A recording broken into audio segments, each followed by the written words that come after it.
Hi everyone, this is JJ, and as I promised, I told you I would be back to tell you what would happen after the surgery. I really wanted to come back a lot sooner, but due to production, getting the devices hooked up properly and so forth, took a little while longer than I thought. I'm going to be reading from some notes, mainly because I wanted to give you an accurate idea as to how this, after the surgery, what activities were happening, how quickly I was able to come back and be able to do some of the basic daily things that I told you I'd be doing. Incidentally, I was very, very prepared for the surgery, not only clinically by my doctor, but emotionally by Will. And my family, of course, really helped me out tremendously. But Will and my doctor really helped me out to hit the nitty-gritty as to what was going to be done, what I needed to do. Will was like a coach prepared me for the Super Bowl, but in Will's case, I'll say the World Cup. I walked into surgery with all the confidence in the world. You know, put the needles in, go ahead and do what you got to do, knock me out, just do it, let's get this thing cranking and get it over with. And that was really because I really had a pretty strong sense of where I was headed through with all this surgery. Suffice it to say, the outcome was, you know, the best case scenario that I could hope for in terms of tissue removal and healing. I was not the slightest apprehensive at all. Will and my doctor had really prepared me well. A moment about family involvement. I know they're only out to give you as much encouragement, support, and help as possible. They want to show you their concern, and they will shower you with all the love they possibly can. But when you're getting recommendations from 30 to 50 people in a very short period of time on a telephone or whatever it may be, it can really get out of hand. And the first thing you think about is, and I just want to get some rest. So anyway, just a little patience with both sides. I decided to organize this into a checklist, since I'm a checklist type of person. When I was communicating with Will, his feedback really helped me to organize my concerns over the months of healing that I would be experiencing. So then I thought, well, how can I do this on a day-to-day basis during the early phases of the surgery or after the surgery, so that you could get, so at least you might be able to capture what the expectation would be for yourself or for maybe your family, or, and I'm not even going to say it's the average norm of expectation because we're all different, but at least you can get an idea. I did this, I made a list of those things that we do every single day that are activities that I wanted to know that I'd really like to restore the quickest, which were number 1, eating and drinking, number 2, sleeping, medication was number 3, number 4 was basic hygiene like brushing your teeth and showering, number 5 was daily activities like cooking and cleaning, and number 6 would be driving and shopping. So when I structured this, it's by day, and some of those things I'll address outright, some of those things I kind of dance around because I'm not there yet. So anyway, first day, Monday the 13th is surgery. I show up early in the morning, and of course I go directly to ICU right after surgery. I'm not sure how long the ICU was. I was in ICU maybe a day or so, but here's a picture. I hope you can see this here somewhat reasonably well. That's me leaving ICU. You can see that I do not have a lot of swelling on that left-hand side, and I'm actually feeling really pretty good right after that. Slight black eye. I've got a stitch that goes all the way across the bottom left of my eye to the upper top of my nose, down the side of my nose, and then down to my lip. Keep in mind, what was removed, all the teeth except for the 2 front teeth on this side, right here. You can see those 2 front teeth. All the other teeth in the back behind them have been removed, as well as the gum. And then, of course, half the palate has been removed. So that's how I left ICU in that condition. Let me back up for just a moment about the obturator. If you haven't been told about the obturator, try to get a little bit more information, because it was the first thing that really caught my attention when I saw Will's video. He talked very nicely, very articulately, very pleasantly about the surgery. And then he yanks this huge, intrusive thing right out of his mouth, and I'm thinking, my gosh, you got to be kidding me. But in any case, what I have right now is after surgery, my initial obturator is more like a flat piece of plastic that goes all the way across the bottom of the top inside of my mouth. I don't know if it goes into that vacuum area where they removed a lot of tissue. I don't know if it goes in there. I presume it did, but they put something in there immediately so you're able to talk, you're able to drink, maybe even able to eat a little bit. Over the course of these next several months, I will be getting different obturators, and they will redesign them and refit them to fit very nicely like a denture into my mouth, so that when a denture into my mouth, so as my mouth starts to heal and it starts to go back to a normal size, they will have a better fit. Right now, the obturator that I have in my mouth is attached to here, to a tooth back here, to a tooth up here, and to a tooth up here, and it's not very comfortable. You know, it's like getting a hard piece of candy in your mouth all day long, and all of a sudden you've been chewing on it all day long, and you keep on putting more and more of that hard candy, and by the end of the day, the top of your mouth is sore, your jaws are sore, or you've been chewing gum all day and your jaws are really sore, and that's how it feels a little bit. Right now, it doesn't feel like hardly anything at all. But anyway, the second day after surgery, Wednesday, January 15th, I actually felt great. A little sore, but I was ready to go home. Number one, eating. I could not eat much. My mouth was swollen, and I didn't have much feeling in my cheek. I was hungry. I just did not eat much other than liquid diet recommended by the doctors.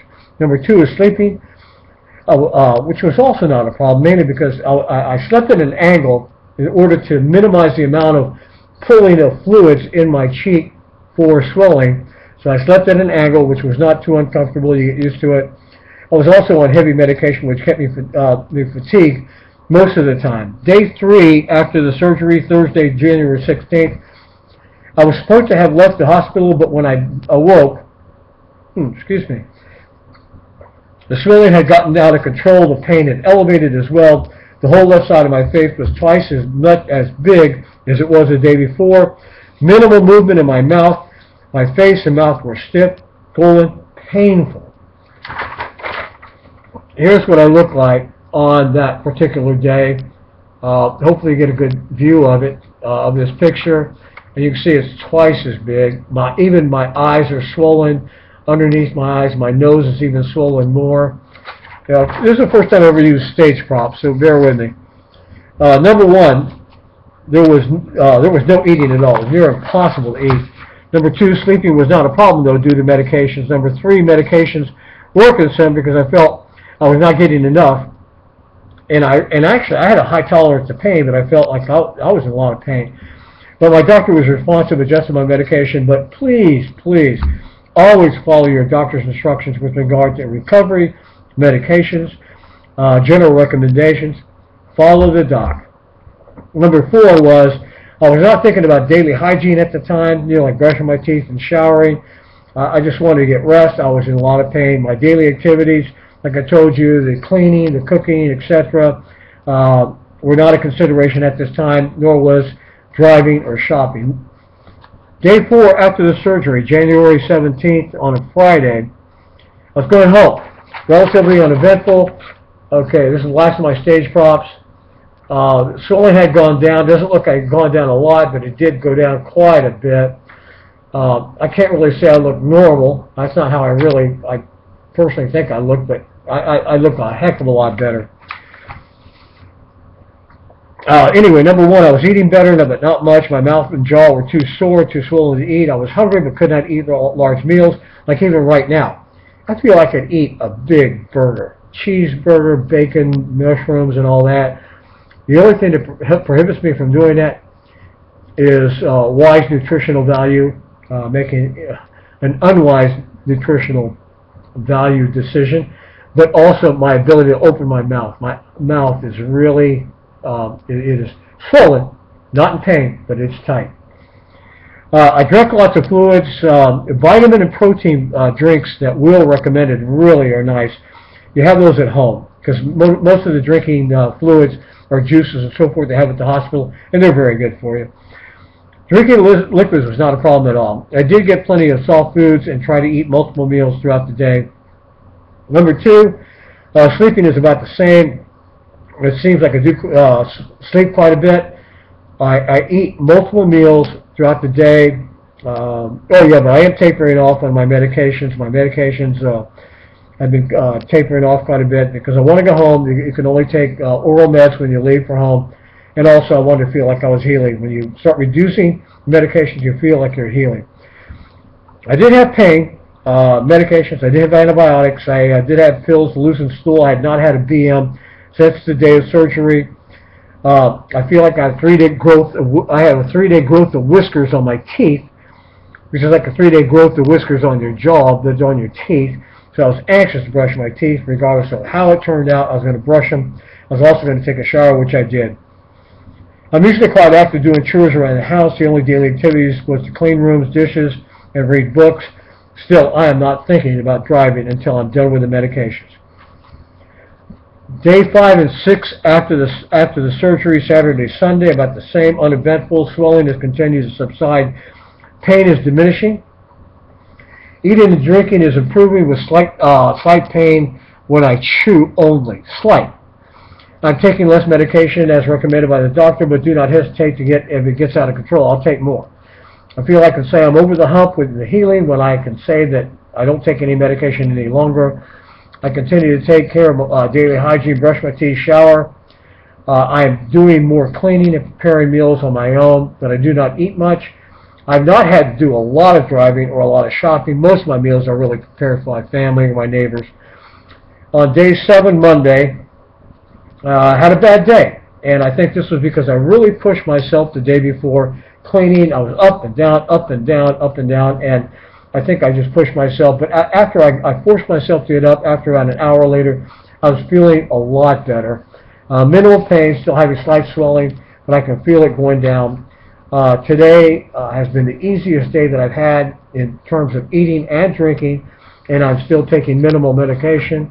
Number 4, I should be able to do all daily activities, but I know that I'm not going to overdo it.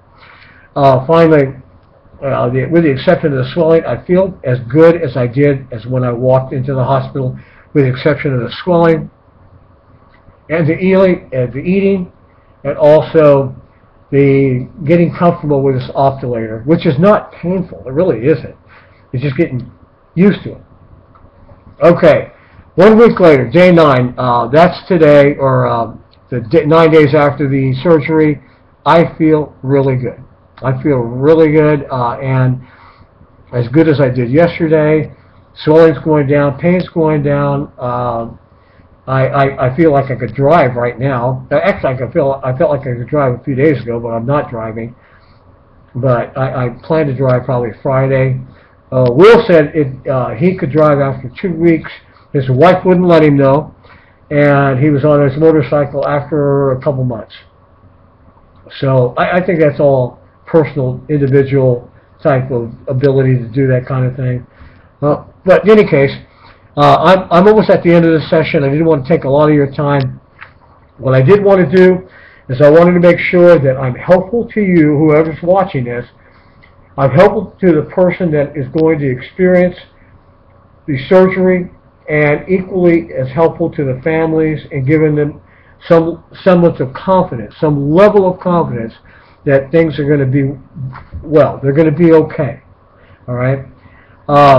Some things that you take to the hospital, just a quick note, a soft tissue. They have tissue, but not extra soft tissue. I'm glad I took this.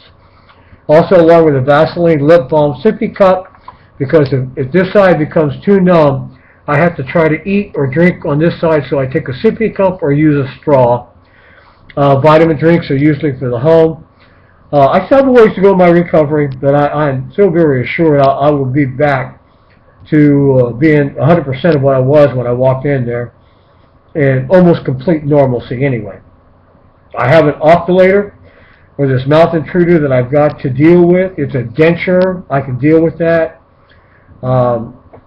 And a little sagging in the smile right now that Will said he had for a while, and he was concerned that he wouldn't get his smile back, but his smile came back. He looks great. I suspect mine's going to come back soon as well. So hopefully I'm helpful to anybody, or you all out there.